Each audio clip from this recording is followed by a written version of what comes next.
តើឡើងនេះចង់បង្ហាញពីការកំណត់ niveau បូកដក00មានន័យថា niveau ផ្ទះរបស់យើង niveau ជាន់ផ្ទាល់ដីអញ្ចឹងដើម្បីទៅបញ្ជាក់ឲ្យកាន់តែច្បាស់យើងមើលបើកប្លង់ architect មួយសិនណាបើកប្លង់ architect ឬក៏បើកប្លង់ស្ថាបត្យកម្ម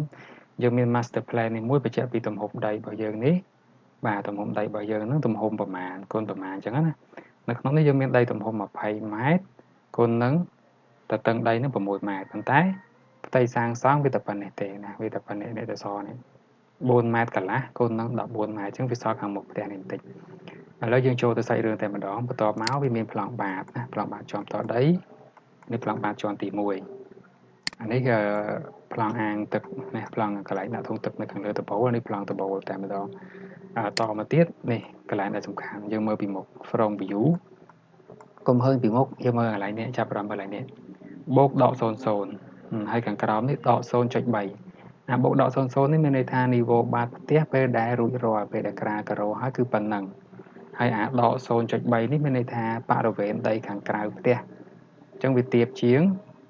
ការ៉ូបាតផ្ទះជាន់ផ្ទាល់ដីនឹង3ទឹកហើយទៅលើទៀតនេះ3ម៉ែត្រកន្លះបូក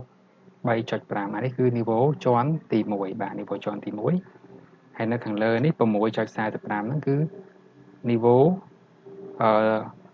ពិដាននេះអាចថា niveau ពិដានជាន់ទី1គឺវាប្រហែលណាស់ជាក់ស្ដែងយើងត្រូវតម្លាក់ជាប់ប្រហែលជា4ទឹកអីទៀតណា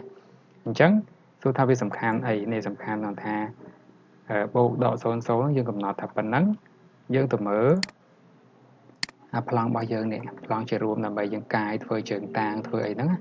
អញ្ចឹងអានេះគេហៅថា typical drawing typical elevation footing និង typical drawing នេះគឺជាប្លង់ក្បួនណាប្លង់គោលដល់នេះចាប់អារម្មណ៍មើលកន្លែងបូកដក00ហ្នឹងយើងដាក់ថា niveau បាតផ្ទះពេលរួចរាល់ហើយនៅខាងក្រោមហ្នឹងគឺការ៉ូនិងបាយអនហ្នឹង50មីលីម៉ែត្រ50 mm ឬក៏5ហ៊ុនហ្នឹងខាងក្រោមហ្នឹងទៀតគឺប្លង់សេជាន់ផ្ទាល់ដីកម្រាស់7ហ៊ុនកន្លះបូកចូលគ្នាវាបានមួយទឹក2ហ៊ុនកន្លះហើយនៅខាងក្រោមប្លង់សេជាន់ផ្ទាល់ដីហ្នឹងគឺធ្នឹមក្រវ៉ាត់របស់យើងនេះធ្នឹមជាន់ផ្ទាល់ដីឬក៏ធ្នឹមក្រវ៉ាត់យើងហៅទូទៅណាអានេះកម្ពស់វា3ទឹកជាងទំហំវា2ទឹកគុណនឹង3ទឹកធ្នឹមជាន់ផ្ទាល់ដីអានេះគឺ niveau ដីចាក់បំពេញរបស់យើងចាក់ស្ដែងហើយនៅខាងក្រោមធ្នឹមក្រវ៉ាត់ហ្នឹងយើងហៅថាសសរទិសឬក៏ភាសាខ្លះគាត់ហៅថាកសសរអានេះដីចាក់បំពេញជាធម្មតាវាថាវានៅក្រោមនៅខាងក្រោមនៅខាងក្រោមផ្ទះរបស់យើងមានតែចាក់ដីឬចាក់ខ្សាច់ទាំងឯងចំណេញណាទៅផ្នែកខាងក្រោមបងប្អូននេះគឺជើងតាងរបស់យើងនេះអញ្ចឹងកាលណាយើងកំណត់ niveau បូកដក00នេះបានមួយហើយយើងទៅរក niveau នេះទៀតគឺវាជាក់លាក់បាទជាក់លាក់បើយើងអត់កំណត់អា00នេះឲ្យជាប់ទេខាងក្រោមនេះយើងអាចនឹងកាយដីខុសយើងអាចនឹងចាក់ទៅអត់ត្រូវទេអត់ត្រូវទៅតាមប្លង់ design ឬក៏ប្លង់និយាយទៅ